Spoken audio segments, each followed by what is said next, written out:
নমস্কার, আপনারা দেখছেন ইনস্টারের এক্সক্লুসিভ টেলিসিরিয়াল আপডেট। এই মুহূর্তে টলিপাড়ার সবচেয়ে বড় খবর, চিরদিনই তুমি যে আমারের নতুন নায়ককে জিতু কমলের চরিত্র আর্য কি এবার পেতে চলেছেন অন্য মুখ।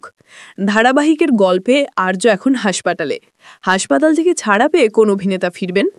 চারদিকে জোর গুঞ্জন, শোনা যাচ্ছে অভিনেতা ননজয় বিষ্ণুকেই নাকি দেখা যাবে এই চরিত্রে। জল্পনা আরও বাড়ালো ননজয়ের এসবিএফ অফিসে যাওয়ার খবর। প্রযোজকের সঙ্গে কি তবে নতুন নাঞ্চুকে নিয়ে চূড়ান্ত আলোচনা হলো?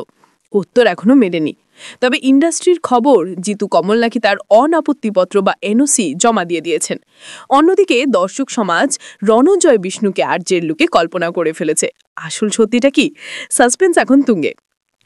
এই ছিল আমাদের আজকের নায়িকার ছবি নিয়ে চমৎকার বিশ্লেষণ। এই দারুণ আলোচনা যদি আপনাদের ভালো লেগে থাকে, তাহলে অবশ্যই আমাদের ইনস্টার চ্যানেলটি সাবস্ক্রাইব করুন এবং পাশে থাকা বেল আইকনটি প্রেস করে আমাদের সঙ্গে থাকুন। ধন্যবাদ।